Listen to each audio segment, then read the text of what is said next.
Okay. All right. Oh, we got Sweet Ginger from Toronto. Hello, fellow Torontonian. Madison, Alabama. Hey, Bailey. Got Montreal, Quebec, Broomfield, Colorado, Medway, Massachusetts, another Toronto. Hey, Julie. Julie from Cleveland, Dallas, Mississauga. Awesome. Hey, Jeff. Houston. All right, cool. We got people from all over, all over. Over on Facebook, if you guys are live over on Facebook, I can't see you guys, so definitely make sure to interact, throw everything inside the comments there. I'll be checking comments both on Facebook and inside the Zoom as well. So if you see me hopping between screens, I'm just going to make sure that I am answering everyone's questions and getting to everything that you guys are sharing. Cool, cool, cool. Looks like we have a good group from all over North America right now, which is really great. I am here in Toronto myself right now. So that's where I am calling in from. And it is starting to be sunny here right now, which is lovely. Let me tell you, it's a lot of gray days here these days. So I fully appreciate the nice warm weather. So we are going to dive right into things. I know you guys have lots going on. I know this is a busy time of year for so many of you guys. So I want to jump right into things, be respectful of your time. If you guys have questions throughout any of this, feel free to throw it in the chat. You will see there is also the Facebook group. If you're not a member in the Facebook group, definitely make sure to join over on there. If you have any questions about anything that we are going through this week, you can make sure to pop them in over there. If you don't get them answered on the chat on our call, chances are someone is probably thinking the exact same thing that you might have. That's always the case, isn't it? So feel free to throw your question in there. And every day we are doing different homework type pieces from the event. But I mean, this is good homework. There's going to be prizes at the end of every day. So very exciting. Make sure that you are engaging with the homework pieces so I can put your name in the entry to win that. So I've also sent out a workbook to everyone, so you should have that. I'll post that up in the Facebook group as well, so you can download that, take a bunch of notes. This week is going to be jam-packed with lots of different information that it's not just like high-level fluff. We're going deep. We're going into the principles of what it takes to build an irresistible food brand, how to get your product selling with shoppers, how do you get your product selling with retailers, and how do we really make an impact in the food industry as a whole. So we're going to be talking about the principles. There's different tactics that can be applied to all of these different principles, but we're talking strategy this week. And I want you guys to be taking action every single day with the different pieces that we're talking about so that we can, at the end of this week, you've made some great progress on your business. Again, I know your time is really valuable, especially this time of year. So I want this to be the most eventful, most dedicated, like you spend an hour every day, let's say. I'm going to try to keep it under an hour. You're spending this time. I want this to be a great investment of your time. And I know that it absolutely will be. There are some people on this call that I know have been to previous events and they've had crazy results just from being on these events, which is awesome. I can't wait to see what's going to come out of all of your guys' business from this. All right. So definitely that only works when we show up and when we do the work though. So I'm going to be doing some pieces to encourage you guys to show up, to getting you guys to do the work so that you can have the real impact that this can have for you. So there's a few little housekeeping pieces and then we will dive right into everything. So housekeeping, we have a Facebook group that everyone can connect with. You can connect with gosh, there's over 1,200 food founders in there. So you can connect with other food founders, see where they're at. If you have questions about anything we're talking about today, you can go ahead and ask them in there. You also have your workbook that's been sent to you. And then every day I'm just gonna send you a reminder because I know that you are so busy with everything. I wanna make sure that you are reminded to show up to these. And I've got a really special, incentive to show up every day this week. I'm actually going to be doing a giveaway for someone who shows up for every single session this week. We're going to be getting your name entered into a scholarship for a free 6-month access into the Food Founder Inner Circle for showing up every day. So you got to show up every day. You got to be here live, and then your name will be entered in that, which will be huge, huge. We'll be starting off in January for that. So January until June, I'll be working really, really closely with you inside of your food business. What else do we need for housekeeping? That's about it. That's about it. I want this to be interactive. So I'm going to ask some questions throughout. Definitely feel free to put your comments in the chat. And just want to see where you're at. You guys are really great. Where are we at? Okay, we've got where are you at. I would love to hear from you guys before we jump into today's content about where are you at in your food business right now? How many of you are new business owners? And how many of you have already been in this for a while? You're just looking to take your business to the next level. And how many people are like, hey, I have an idea and I'm just here to kind of see like, how do I actually act on this idea? So throw it in the chat here. I want to see where you guys are at. This is live, so I get to like custom tailor everything that we're talking about to meet your needs. So Sharita, 5 years, new beverage, ready to launch, 3 years in, new, working on taking biz to the next level. Awesome. Year 2 growth phase. Great. Cool. So we've got a good mix of people, some people just starting out, some people have been in this for some time, wanting to take it to the next level. That is great. Okay. So everything that I touch on this week is going to be applicable for whether you're new in this, or if you have been in this for some time and we're trying to like take it to the next level, right? Got 18 months here, deep in it since 2011. Hey, Cassie, good to see you. So yes, everything is going to be applicable for both. And some people might be thinking, well, I mean, I've been in this for some time. You know, how is it going to be applicable to me and someone brand new? Principles don't change, right? We want to come back to the principles. We want to come back to the foundational pieces and how you're going to execute on these strategies and on these principles. It's going to be different if you have been in this for some time or if you are brand new. But one of the key pieces in business always is this growth mindset, this open mindset, being open to taking information and asking ourselves, how is this applicable to me? Versus having a closed mindset and being like, this isn't applicable to me. So I really want this whole week you to have an open mindset and see, how can I take this information and apply it to where I am, and more importantly, where I want to go with my food business. All right. So that is really helpful just to see where you guys are at. I'm going to actually change up a little bit of information that we're going to talk about this week based on that. And that's about it. I'm going to do real quick. I know a lot of you guys on here. So great to see some familiar faces. If you don't know me, real quick, my name is Ainsley Moyer. I am obsessed with making the food industry a better one. I've been in this wild industry for 16 years, spent the first 10 years of my career working for big consumer packaged good companies, the Coca-Colas, the Campbell Soup, the Unilevers, the Ben & Jerry's, these big, big brands, and learned some amazing foundational pieces about what does it really take to build a successful food business. I've also launched my own coffee company. So I've been in the trenches just like you have. It was a direct-to-consumer coffee company, so only shipping to people who were buying online. And now for the past 7 years, I've been working directly with food founders of all different stages, helping them grow their business. So with a lot of people, this is when they're brand new, wanting to start out. How do I actually make sure that this works? And with other people, they've been in it for years and they're looking to optimize, they're looking to grow, they're looking to get to that next level.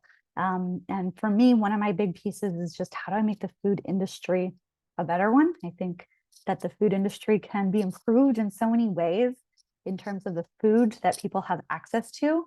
And the way that I can best do that is to help you make your business as successful as possible, because I know that so many of you guys on here, you have great products that don't just taste great, but are great for people, and they are good for people's health, and they are good for families' time, and they're just a great addition to not only the economy, but to your end consumers' lives.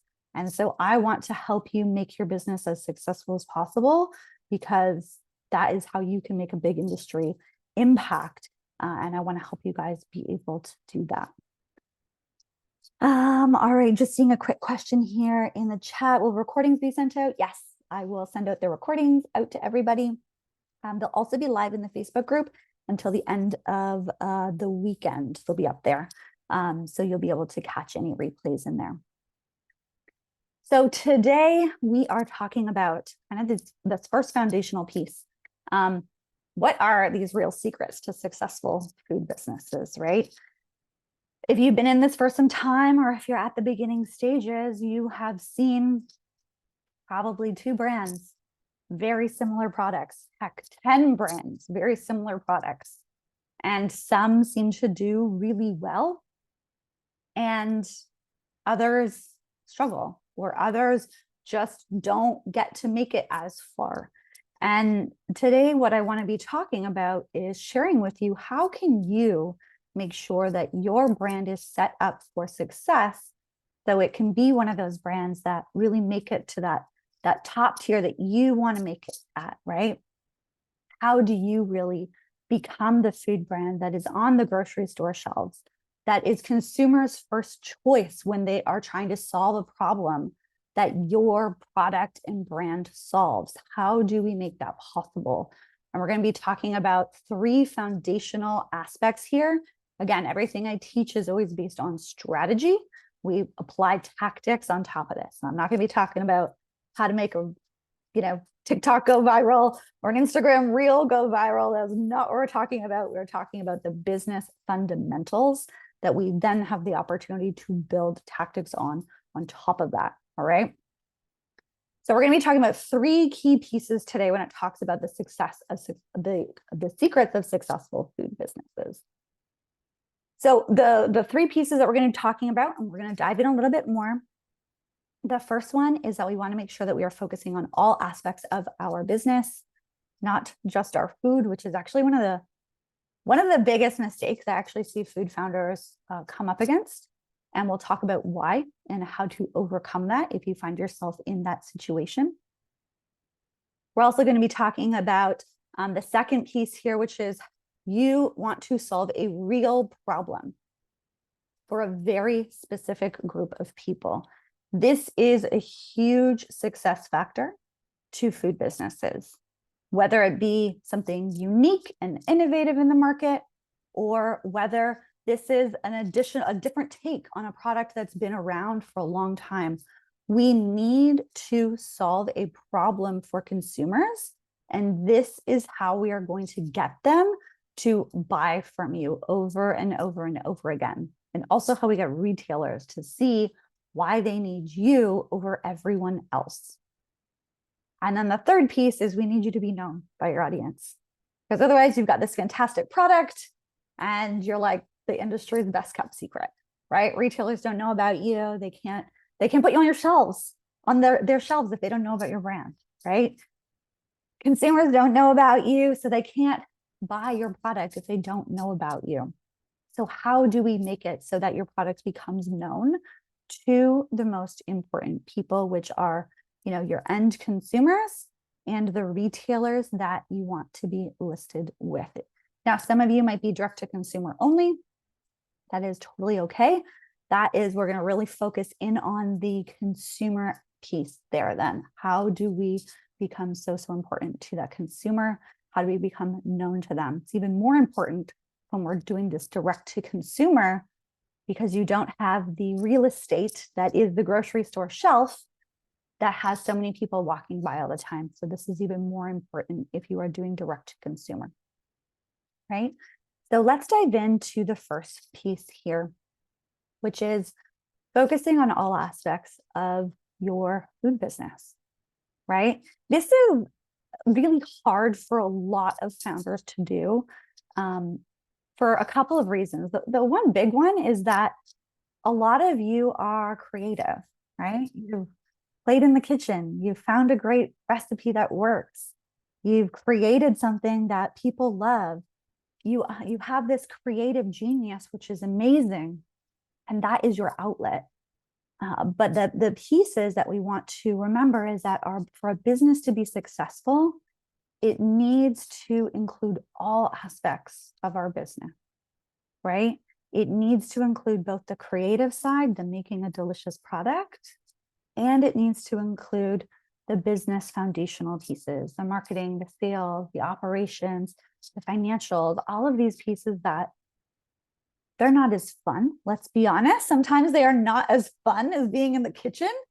Sometimes they are not our zone of what I'll just call your zone of genius. They're not what we're really great at. And so oftentimes what we do is we kind of avoid those pieces. And that will get us into a bit of a predicament with our food business, because we really want to make sure that we are well-rounded with having a great product and with being able to execute on the business pieces, because that's what you're doing at the end of the day. You're running a business. All right. So I see so many food brands really focusing on the food piece, spend all their time on the food piece, really perfecting that. But then when it comes to launching or when it comes to scaling and growing, we aren't really sure sometimes what to do. And that's okay. If you've never done it before, how are you supposed to know if you've never done it before? But that is on you as the CEO of your business to put on that hat and say, okay, if I'm the CEO of this business, I'm going to figure this out. Like, I know that I need to go and figure out this sales piece. Might not be my expertise. Cool. If it's not my expertise, I've got choices as a food founder, as the CEO. And I actually want you guys to really put on that lens this week in terms of the CEO. I want the CEO version of you guys to be here this week. You guys wear every hat. You wear cook, you wear the financial operator, you wear the marketing hat, the sales hat, you wear operations, the negotiator, you wear all of those hats in your business. This week, I really want you to come to these sessions with the CEO hat, the person who is at a high level, looking at everything and seeing, how can I tweak this? How can I make this work? How do I apply this? And then it's like almost a way that you can look at it, that you're going to then delegate it to the employee version of yourself coming out of this week, or during this week. You're going to be executing, you're going to be sending these executional elements to that version of yourself. Maybe it is a team member, but if you're in this business by yourself, I want you to think of this from this higher level and then think of delegating it to the execution version of yourself. Because we spend a lot of time in execution, but we also need to spend some time up here. And this is such a great time of year to do that. And we're closing out the year, getting set for 2024. Now is a great time to step back and step up and really look at our business like that. All right. So can anyone relate in here? Was that you, where you were like in that creative realm in your business, really focusing in on the food side, but maybe feeling stuck, unsure, not confident on some of the different business aspects of it? Yes, absolutely. Yes. Yeah. Yeah. This is like really common, guys. So you are certainly not alone here. Yeah, totally confused. Yeah, it is confusing. There's so many hats that you have to wear, right? There is a lot to this, and I'm going to help demystify some of this week. We're going through all aspects this week. We're talking about building your great brand. We're talking about selling this. We're talking about some of the financial pieces. We're talking about all these aspects because there's just so many pieces, right? So, okay, you guys definitely aren't alone. I just want to remind you that you're not alone. I know sometimes when you're in your business, it can feel like everyone else has figured out this piece except for me. Man, this isn't going to work. Or, how am I going to make this work? Or it seems much easier for that business over there. And so let this be a reminder that there's a lot of other food brands that are in the same piece, but you guys are all also hold that common piece that you're showing up this week, putting on that CEO hat to say, okay, I want to figure this out, right? I know that this is maybe a weakness that I have in my business, but I want to figure it out. I'm committed to figuring this out because I'm committed to growing my food business, all right? So there's lots of different areas that we need to understand in our business. If you find yourself being someone who is like, yes, I focus a lot on the food because that's what I know, that's great. Like, recognize that and then catch yourself when you are trying to solve problems through more food, right? Oh, sales are maybe down. Let me just make some more SKUs. Oh, I'm not really sure how to grow. Let me just create a new pack size on this, right? That can become the easy default. And sometimes that can be a great solution. Sometimes a new SKU can bring additional revenue. But oftentimes it's these other pieces. How do I really figure out how to get that retailer to reply to my emails or say yes to me? How do I really figure out how to not only get people to my website, get complete strangers to my website, and then get them to actually go through and start to buy from me on a regular basis? That extra time that we are spending in the kitchen trying to figure out new recipes, what new products can I introduce? How do I just tinker with this recipe a little bit more? Maybe it's not perfect. Oh, one person told me that the salt was a little too high. Let me go and tinker with it. Take a step back and say, you know what? This is good right now. I'm going to focus on one of the other aspects that my business needs right now. All right. And that'll be one of the pieces is kind of homework for today. I want you to identify what is an area that you have been neglecting in your business, or maybe not neglecting, but just like you struggle to really grasp that piece. And maybe we get easily, persuaded not to do that. Maybe that's like the one task that, when you need to do sales stuff, you all of a sudden like get distracted by 100 other things. All of a sudden your file cabinets need to be reorganized and all the other pieces. When you really recognize that, hey, this is a piece that my business needs for me to grow, you'll also start to see these patterns that you sometimes put in your life that is having you consistently avoid them, right? I know for me, my distraction piece, and if I've got something on my to-do list I don't like to do, man, the fridge is so close. I just walk to that fridge and I just see what snacks I have, or I go to my cupboard and I see what I have in there. Like that is my default to avoid the hard pieces in my business. But once I've been able to catch that, I can say, well, okay, you can like pause and get a snack after, because you need to do this thing that is actually what your business needs right now. And it's sometimes the challenging piece, but that is what the business actually needs. So I want you guys to take inventory of the areas of your business that you have maybe been neglecting and make a commitment to focus in on that, right? Maybe that's sales. How am I going to really master sales?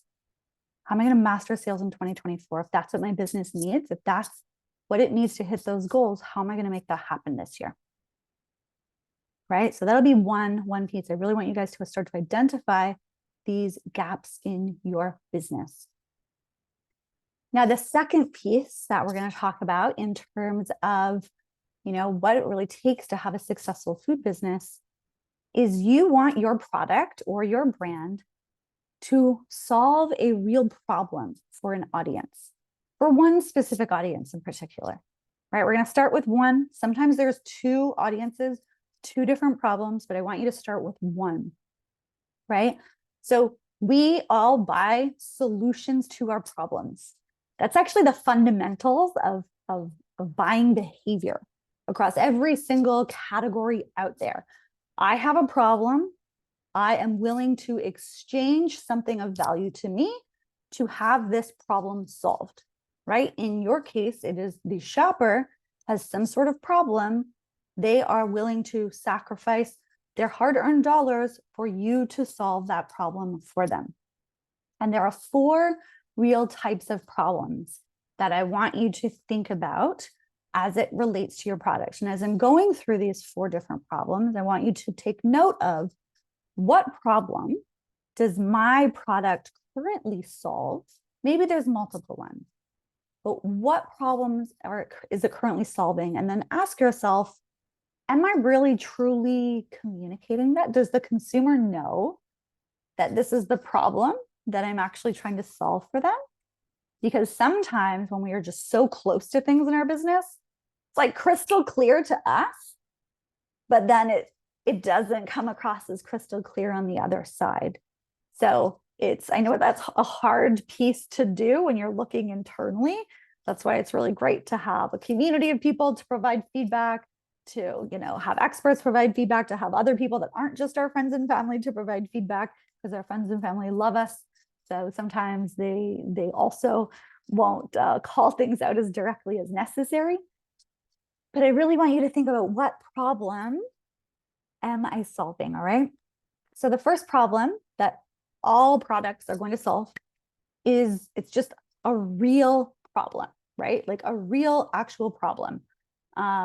Let's say you don't want caffeine, but you want something with that coffee taste, right? If you have a coffee alternative that is not coffee, but actually tastes like coffee, that is a real problem that you are solving. If your product really addresses a health problem for consumers, that is a real problem that you are solving. I've worked with, actually, this company was on Dragon's Den. Any of the Canadians know Dragon's Den. It's like for our American friends, it's Canadian version of Shark Tank.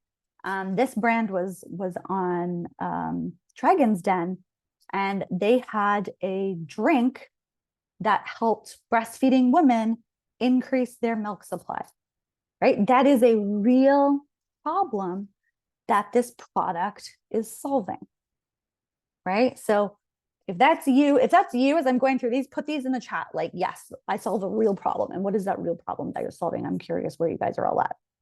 So that's one type of problem that we want to make sure our product is solving. The second type of problem that your product might fall under is a convenience problem, right? I worked with a company before that they had a whole solution for pre-made meals that helped you follow a specific health diet. So they would fall under that real problem, following a specific diet. But then the real problem, actually, and we interviewed consumers to understand that this was their biggest challenge, is people hated the chopping up all of the different foods to make healthy smoothies and healthy soups. The chopping up and the cleanup was the biggest frustration point that people had. So when we packaged it all up and had a pre-made meal for people, their convenience problem was the real problem that was being solved for them. And we see it all the time. I mean, the food industry is really based on solving this problem for a lot of people. How do you give people their time back, right? Like, Cassie, I know you solved this problem with your products. You have pre-made meals for people. That's a huge convenience problem that you are solving for people. People want to provide great, nutritious meals for their family, but they don't always have the time, or they maybe just don't know how to make it taste great. And that's where your product comes in. And we really want to highlight the problem that we are solving. The third problem that your product might fall under here is a perceived problem. So it is a problem the way that we position it to people. It is a problem for them, sometimes in terms of who we're marketing to, right? So I use the example of the company Moon Juice, which is a adaptogenic blend, different powders. They have, all different. They've got a brain boosting one. They've got collagen. It's just a little powder that you're going to put in your smoothie, put in your coffee, whatever it may be. There are a lot of different options out there like this, for sure. The problem is that most of those products, especially when this brand Moon Juice first came out, it was pills. It was like big pills, and it was marketed towards men, and it had this masculine feeling. So if you're a female, number one, if you're a female, none of these are really speaking to you. So there is a perceived problem here in terms of, there's no solution for me as a female to have this type of health benefit from these supplements, because everything else is targeted towards men. The exact same product, but marketed towards women, solves a perceived problem for people. We see this so much in terms of taking our exact same products and making sure that they're really specific for one target audience, which we're going to talk about more tomorrow. But that really helps solve that perceived problem, because everyone wants to buy something that they feel is just for them, right? I can have the exact same products in two different packages, but if one speaks to me as a consumer, I'm going to say, oh, that's for me. Maybe it's the colors that they use, maybe it's the fonts that they use, maybe it's the language that they use. This is actually exactly what I did with my coffee company. So I had a coffee company. There are how many thousands and thousands of coffee companies out there, right? So for my coffee company, what I did is I marketed it and made the branding and made everything about it specifically for people who drank their coffee black. Could anyone under the sun drink that coffee and enjoy it? Absolutely. It's coffee, right? But all of my messaging was around, hey, if you drink black coffee, you know the nuances, you know the great tastes, you know all these great rich flavors that can exist. And isn't it just the worst when it gets ruined by cream and sugar? And like, you can't taste all those things. And if you drink your coffee black, you can taste bad coffee really easily because nothing is masking that. And so that was all around how I marketed my product, around this perceived problem of there is no coffee that is just for this group of people who are black coffee drinkers. So you can see this can show up in different ways, right? We have real problems, we have convenience problems, we have perceived problems, and then we also have emotional problems. We are emotional creatures. This is how we buy things. This is how we go about our days, our lives. So targeting the emotional needs of people and the desires of people is a great way to, again, solve this problem for people. So this could be a feeling that people want of comfort. This could be a feeling people want of nostalgia or of status. So we see this all the time with beer companies, right? This is how alcohol companies as a whole, this is really the premise of how they advertise most of the time. It is an emotional problem that they are trying to solve, whether that be approval from a group of people, whether that be same sex, opposite sex. That is a really, really big piece within the alcohol industry is that emotional piece. And it works, right? So those are the 4 different problems that we want our product to solve, at least one of these. So a real problem, a convenience problem, a perceived problem, or an emotional problem. To have a food brand that sells, you want to identify what this is for your audience and speak to this over and over and over again.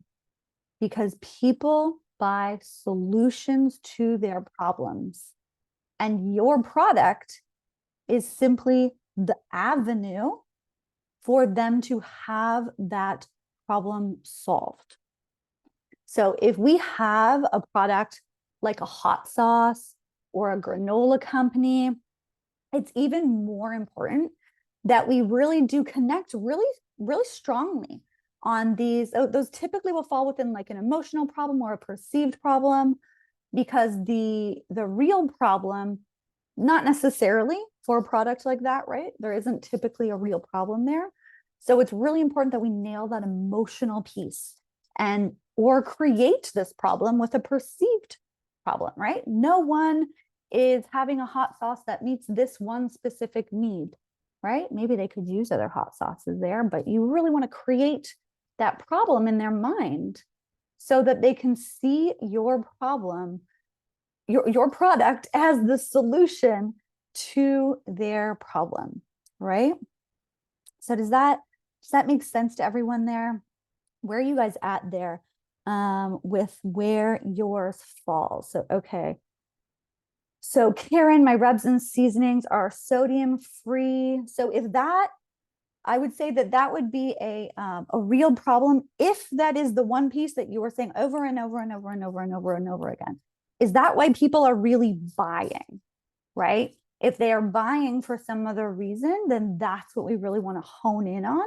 This might be like a an additional reason why people might buy, but what is the real reason that people are buying, right? Is it because I don't know how to cook great food? Maybe I don't know how to cook great food. Great. That is a problem that you are solving for me right there. You are solving that might be a real problem, right? My family wants a lovely home cooked meal every day. I'm stuck with what to do all the time. If that is a problem that you have identified, let's say for sauces and rubs, then you can really lean into messaging like that ongoingly in terms of being the household hero at the end of the day, because all of a sudden your family thinks you're a fantastic cook, right? That's a real problem, right? You could also take that same type of piece, and maybe it is a convenience problem. Maybe why people are really buying from you is because they're like, I have all the spices in my spice drawer. I don't want to come home and put them all together. I just don't have the energy to do that. Great, but then we're going to speak really closely into that. So we really want to focus in on what is that real reason why people are buying? And there's typically one reason, one big reason why people are buying. We solve some sort of problem for them. And then there's additional reasons why they're going to buy as well. But if you can really understand that about your audience, they're going to see your product, they're going to get your messaging, and they're going to be like, yes, this is for me, right? Because that's how people are buying. What else do we have here? Delivery of cake direct to consumers after business hours. Okay, so maybe that's a convenience problem that you're giving people. One of my favorite drinks is ready to drink ginger lemon tea, unsweetened, sweetened with cane sugar. That sounds delicious, actually. Gluten-free Belgian Lege waffle mix is decadent and delicious. Customers can't believe. Okay, so what problem are you solving there, Bailey? Is that the convenience problem for people? I want a beautiful, decadent, Belgian waffle on the weekend. I don't want to make it from scratch, right? I don't want to do that. Julie, emotional problem for my sauces. Yes, 100%. I'm glad you said that, Julie, because when I was putting this together, I was thinking about your products, and your products are so premium that it absolutely solves that premium piece for people. And that is why people are going to come to you, is because they get that premium feel. You make them feel good. You make them feel like, oh, I know what I'm doing. My whole meal is going to be premium and delicious and elevated because of my brand here, right? So yes, definitely lots of great places here. Can you bridge over two problems? You can bridge over two problems. Absolutely. There's typically like one big problem that we will solve, and then there's other problems as well that will come up with that. If you want to throw in the chat, Julie, what you're thinking for those two problems, I can help you get a little bit of clarity on that too. People want gluten-free that tastes good. Yes, absolutely. So you are solving their real problems for people, right? Real problems here. My tea is ready to drink, so convenience and the blend of spices, lemon, and fresh ginger. Yes, so you are solving the problem. So do people know, this is a question to ask yourself here, Vicky, are people making this drink right now at home and they're like, I don't want to do that, or are they not, are they wanting to drink this from a health benefit? When I look at your, what you just said here, it's a blend of spices, lemon, and fresh ginger. I know for myself, I tend to always make fresh ginger tea if my stomach isn't feeling the greatest, or if I'm, maybe feel a tickle in my throat. That would be a huge, real problem that you are solving for me. So when I'm feeling under the weather and not feeling great, I don't need to go in the kitchen and like chop up my ginger and add in my lemon and add in all the spices, or shoot, I don't have this spice. You're solving a real problem for me there. And that convenience problem for me too, right? Like, I don't want to chop it all up. I don't want to put it together. When I'm feeling bad, I just want to be able to grab this out of my fridge and be able to drink it and get back to my everyday self. So that's a really great convenience problem that you are solving there. A lot of people use tea bags. It's healthy with digestion. Yeah, clears your sinuses. Perfect. Exactly what I got when you were typing about it. So yeah, that's that convenience problem that you are solving for people. So really, really dig in on that for people. All right. So yeah, you guys are definitely getting this, which is great. Definitely convenience, number one, diet, number two. Yeah, definitely get that with you, Cassie. Absolutely. I was thinking about that for you for sure, in terms of just like, boom, I come home, I've got my meal. Oh, and it delivers all these great health pieces as well. But like, I want a great meal ready in minutes. This is so huge. It's a problem that so many households deal with, right? It's like a huge problem for people each and every single night, which is great. You've got lots of meal occasions to solve for people. All right. So then the third piece here that we want to solve to really make sure that we are creating this irresistible food brand, right? We want to, number one, make sure that we're focusing on all aspects of our business. This is a really key structural piece to make sure that your business thrives. Number two, we want to make sure that we are understanding that real problem that we solve, and we build our messaging and sometimes our packaging, all of the things, but we are building our business and our brand, the outward piece around, we solve this problem for you. And the clearer we can be on that, and the more you can say that over and over and over and over and over again, the easier it's going to be for you to sell your product to your ideal audience. And then the third piece is we need to become known to our audience, right? We can't have you guys be just like the best kept secret. Like, Vicki, you've got a great product out there that's going to make people's lives a lot easier. It's going to help them with this. If people don't know you, that doesn't help them, right? And I really want you guys to look at it like that, because it's easy when you're in your business to be like, man, I want to sell more. Man, this event didn't go as great as I thought it would have. That store said no to me. And I want you to start to reposition that and not have it be about you, but about the people on the other end, the people who are out there not having the solution that your product can solve, not having the best options available to them. And versus, I want to get in this store because I'm going to make X amount of money, which of course is important. You're running a business. We want to look at those things, but you also want to look at, I want to get into this store because I know that thousands of people are going to benefit from this.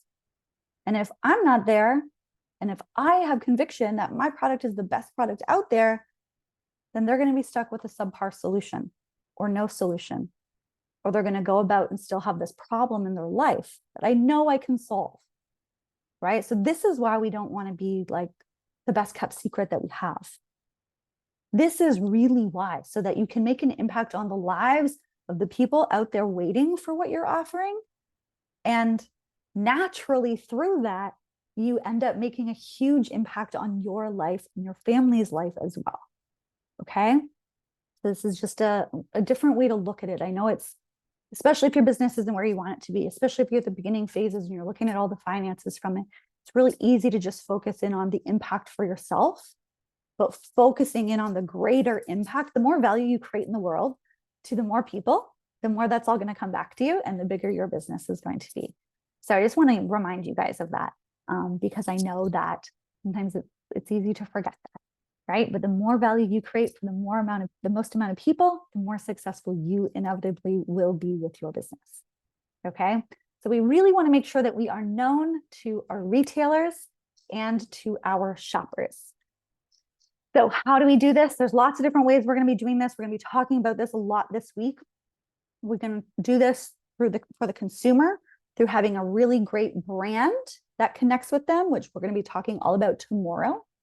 Making sure that we're focusing in on that problem piece, which we talked about today, and making sure that you are able to get stores to say yes to carry your product, right? How do we actually make that happen? How do we make it so that stores are, when they're evaluating all the different products, they're saying, yes, this is the product that I want.